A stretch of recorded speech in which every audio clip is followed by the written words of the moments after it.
I actually had two mentoring sessions, one-on-one with UX designers based in America. First one was Shirley from Indeed. She is a senior UX designer there. And then the second one is Woody. He's from Amazon. He's a lead product or he's a lead UX designer there.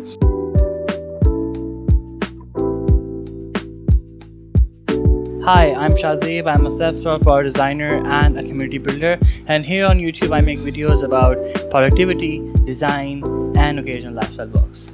And in this video, I'm actually going to recount my previous weekend. I know it's not Design Monday, but my life is actually design. So this can be a lifestyle vlog, but we'll talk about design.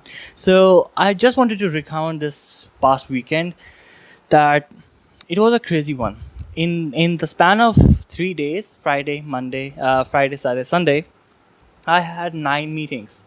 And I know you're on your weekends, you do need to rest, and that is something I'll be focusing on in my next week. I actually wanted to share what I was up to. So on Friday, that was meetings related to work, and I now have started to sort of mentor people. So I had 2 sessions where I was mentoring people with some of their problems. Like, I'm not doing it officially on ADPList or something like that, but people sort of reach out to me on LinkedIn or any socials, and they maybe want some help with their career or maybe just deciding what to do next. So I am happy to help out, but I do need to set some boundaries to that as well.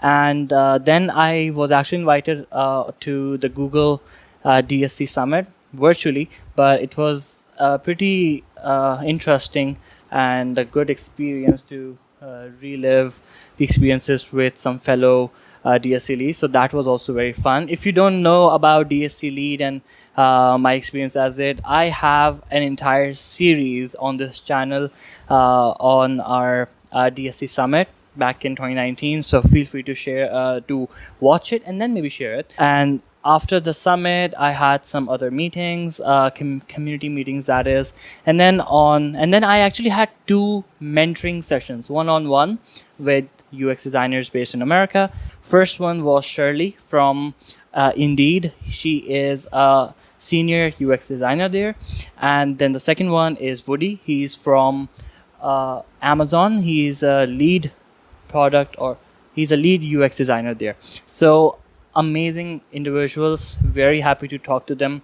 I shared about what I learned from those sessions on my LinkedIn if you follow me there, and if not, then I'll be sharing here again, so you're not missing out, don't worry. And let's just jump into it then, shall we? So the primary reason I do mentorship, or I seek mentorship, is when I have some problems that I want answers to. And I actually had answers regards to design education, because there was this thought in my mind that I am a self-taught product designer, right? That I have been learning it for a year or maybe a bit longer, and my design education is solely based on online courses and what I learned from people on the internet. And I don't have any formal degree, because now there are 4-year or 3-year degree programs in North America or in Europe for people who want to study UX. So is there any difference if I don't have a formal education in UX? Or is it okay that if I am an online trained UX practitioner? So that was the primary question I wanted to ask, and I asked both of them, but they both have different takes. They both have different experiences, so they both answer very differently. But the main key point, or the key takeaway, was that it's not very important. It's not important because majority of the UX designers nowadays, they are self-taught. The UX is actually a very new field, but Woody actually told me that UX is a new brand. Like, human computer interaction, that was what was UX previously, but it was just recently rebranded to UX, and now it's just booming everywhere because there are certificates coming out about that. So HCI is not a very new field, and there have been degree programs for a lot of years in many renowned universities abroad.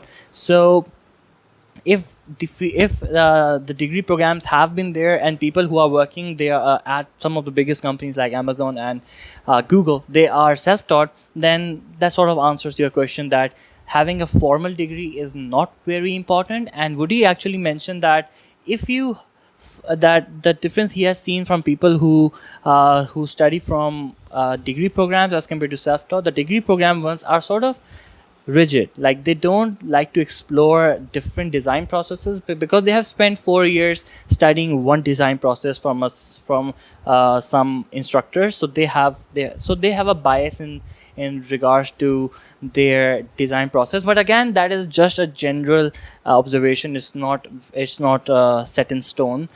So that is something he has discovered. Like the self-taught learners, they sort of explore more, and they are very passionate about the subject because they sort of transitioned from something else, or they discovered this on their own. So this is something he said. And Shirley, and with Shirley, I actually discussed a great deal about my portfolio, the online UX portfolio. So she actually said that put the best work you have there. And now we all know that you should only place your best work on your portfolio. But what I wanted to know is that should I put my side projects on my portfolio, like the ones which I just do on in my free time? Is that something I should put there, or should I only focus on the quality? Now she said that definitely prioritize the quality first, but you should also put your side projects there because it gives a very holistic point of view of who you are as a designer, what you do in your free time. Because people or the recruiting managers, they want to see you as a doer, right? Not just a talker. And they want to see that you like to build stuff, you like to build products, and you are aware of the entire flow, and that is what you think in your free time. So our portfolio is a product. That's from Woody. Now I know that I'm going back and forth from two mentors because that is because they basically talk the same thing but from different perspectives. So it's a good way that if I tell it all together. So Woody actually told me that you should consider your portfolio as a product, and your hiring managers and recruiters as your user, and then you should build out that entire product based on that. Like how you would build a product, you would do research, you would look at other people's portfolio, how they are going about it, and then maybe look at their case studies, how they structure it, and then do the same. So do some UX research, do some comparative analysis, find what makes you unique, add that ingredient into your portfolio, and then refine it, prototype it, and then test it with a few recruiters or by applying to a few jobs, and maybe booking a session on ADPList and having a UX professional critique that portfolio. And based on those feedbacks and iterations, finally you will have a product worthy of having you land a job at Google or Amazon maybe. So that was about the portfolio.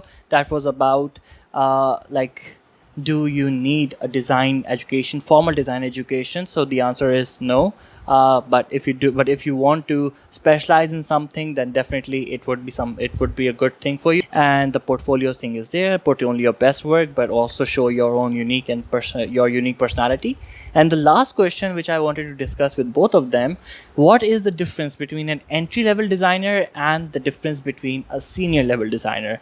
Like, is there a difference in their skill set, or is there any other difference? So both of them actually sort of the same thing, that the only difference is the years of practice they have, which actually turns them into better at problem solving. So the years of experience do add up. Senior designers, they generally look at the entire design systems, right? They just don't focus on one project, but how that one project fits into the entire bigger picture, like many different projects. So that senior designer, looks at the whole entire design system, while the junior level designers, they only double down on small projects. And that is actually what I've seen from my own work experience as well. Those were the three things which I discussed with these two mentors, and that actually ended up my entire weekend. Like my last meeting was at 9 p.m. on Sunday. Yeah, that was my weekend. I know, crazy, and that is not advisable. I am not advising this at all, but I would be but it was definitely fun to get back into mentorship and have my questions answered. Not gonna do that every weekend now. Now I'll just sort of have my weekends to rest, not work at all. Nowadays some work do creep into the days, and I am doing it maybe in the evening or maybe late at night. That should not happen. So I hope you like this video. I hope you learned something from this video, and if you want to share it with others, if you think they are having similar questions, please feel free. So like it, share it, subscribe it if you like, and I'll see you in the next video. Thank you.